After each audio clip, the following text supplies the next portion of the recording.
Hello and welcome to the CNBC-TV18 special. I'm Shereen Bhan and we are decoding the impact that Budget 2020 will have on the economy. Will it steer the economy back to a high growth trajectory? Will it stimulate demand and consumption? Will it put more money in the hands of the Indian consumer? Well, this is a budget that is a taxman's delight. We will have to pore over the fine print for days to truly understand the implications of the changes that have been announced. And there are many, many changes that have been announced in the budget. But for reactions, let's go across to the top brass of FICCI. They join me now: Sangeeta Reddy, Sandeep Samani, Neralal Kidwai, YK Modi.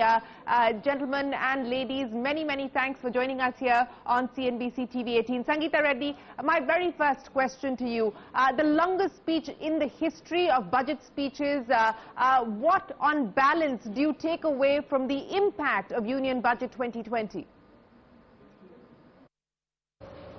So Shereen, to start with, I think FICCI was, quite happy that multiple of the recommendations that we had given had been heard and implemented and executed. We felt that our Finance Minister was in a difficult situation, and I think even a few hours before the budget, people were not expecting an ability to find some wriggle room in this, but I think she has. She's found ways to put money into individuals' hands by the tax reduction. She's found ways to boost the agri sector and done that very smartly. And I think the industry has seen multiple areas of encouragement, but most significantly what stood out has been this whole aspect of trust, of respect for wealth creators, and then follow through of multiple initiatives which will help to a degree the infrastructure sector, definitely, which will bring in investment, and where we look at a slew of other incentives that I'm sure we're going to be talking about. So let me stop with this now. Overall, an interesting way to spur growth and bring some good feeling back, good sentiment back into the economy. Yes, I think trust, building trust, and sending out that message to corporate India about wealth creators and wealth creation, certainly taking forward the message that the economic survey had raised. But let me go across to Mr. Harshpati Singhania. Mr. Singhania, what was anticipated pre-budget has now come through in the budget. There is a whole host of items where the customs duties have been hiked and have been hiked quite substantially. Even as far as the auto sector is concerned, auto parts has seen a customs duty hike. Now, the government's attempts seem to be to try and get people to not just manufacture in India but also assemble in India, and the hike in import duty seems to suggest that they want to boost domestic manufacturing. Now, these across the board custom duty hikes, do you believe that this will hurt or help? Shereen, this is something which has to be navigated carefully, but I think the Indian industry was saying for a long time, particularly the manufacturing sector, that they need to be insulated or protected from import surges, from dumping, and so on. And particularly till the time when the competitive factors within the country, that means bringing down our cost of infrastructure, bringing down all our other associated costs, till that comes down, the industry does need some kind of hand-holding. So I think this is very much in keeping with what industry was asking for. And therefore, I haven't frankly seen all the implications, so I can't comment on that part. But I think this is a positive to try and preserve Indian jobs, to give Indian manufacturing a better fillip. Okay, you believe that it will give Indian manufacturing a better fillip, but if there were instances of anti-dumping, for instance, you could have utilized the anti-dumping duties or countervailing duties, etc., in specific products. What we seem to be seeing at this point in time is an across-the-board, across many items, hike in customs duty. But Neralal Kidwai, let me come to you now and talk about what we have seen by way of announcements. And I think the LIC IPO is perhaps going to be one of the big ones from the government's perspective. Also, the disinvestment target, very aggressive. It was 1 lakh crore rupees for this budget, and it's now been hiked to over 2 lakh crore rupees for the next budget. On balance, what do you make of the announcements? Well, clearly, Shereen, I've always been in favor of disinvestment and privatization.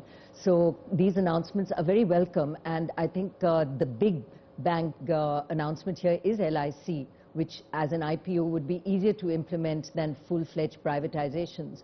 And I can only hope the government will not take its eye off the privatization agenda. But I think for us, it also points to the vulnerabilities of this budget, because the big balancing act is actually this disinvestment number, as you've rightly pointed out, doubled from last year, and you know we didn't achieve that much last year. So it's going to be very critical to see how the government is going to embark on the implementation and execution, so we can see the funds come in this year, that we can actually achieve what is, to me, still looking like a tough fiscal deficit target at 3.8 and 3.5, as has been set out. And it is going to be absolutely critical for us to achieve these disinvestment and privatization numbers. But it is laudable. The government has set it out there, and as usual, we will have to look at the detail. I would just add that to the extent that this funding goes towards infrastructure, I think the equation has to be, we are going to be selling the family jewels in order to, in unproductive assets or less productive assets, to put it into productive assets. And those productive assets should be infrastructure. So I would like to see that these funds are not dissipated, but actually go towards what is the multiplier effect of infrastructure creation. You know, Nana, I think if there is one message that goes out very strongly through the budget, it is to foreign investors, whether it is the dividend distribution tax, which has been abolished at the hands of the corporation, or it is, you know, the tax relief that's been provided to sovereign wealth funds. That perhaps is one of the most positive aspects coming through in Budget 2020. Would you agree? Absolutely. And I understand that even in terms of structure, there is specific provision for ADIA, the Abu Dhabi Investment Authority, because they do their investment through subsidiaries. So the fact that the government is listening, is friendly to sovereign wealth funds, and we know some of the big investments that have happened in the country. It's patient capital, which is what we need for infrastructure, coming from the Canadians, coming from Singapore, coming from Abu Dhabi and maybe even Norway. These are very important for us. So that is a big move and critical, I think, for us in the country. And I'm really glad that we have done the outreach through that. Okay, Sandeep Somani, you know, the attempt seems to be to put more hands in the consumers, to put more money in the consumer's pocket, ostensibly to try and revive consumption and thereby give a fillip to demand. Now, we've got, like corporate tax, two regimes, an old regime and a new regime, and people are going to have to calculate which works better for them. But on balance, in light of what you've seen, because the new regime will also mean doing away with many of the exemptions, including housing and, you know, the insurance exemptions, do you believe that this could provide that needed consumption boost? Well, I think it's important to give, we had mentioned from FICCI that consumption has to be stimulated and we must give more money in people's hand, both rural as well as urban. And I think this is a step in the right direction. How much money will finally be released will depend on, I think, what kind of exemptions are being removed. You heard the Honorable FM say that out of the 100 exemptions, about 70 are being removed. Now, which ones are being removed, we will have to read in the fine print. But I think it's a step in the right direction. And I think it's important that the government did not switch from one system to the other. Like in the corporate tax cut, they have left the choice of where to be with the individual. And I think that is a very good sign. Even in the corporate side, they've left it to the company to decide when they want to switch from the higher rate of tax with the exemptions to a lower rate of tax without the exemptions. The only thing I would say is that FICCI had also recommended that as an immediate boost to consumption, the 6,000 rupees that is being given to low-income farmers for at least 1 year should have been made 10,000 rupees to give more money in their hand and to encourage you know, further spending by the distressed farmers. So I think that maybe because of the fiscal latitude, unavailability, the government may not have been able to do.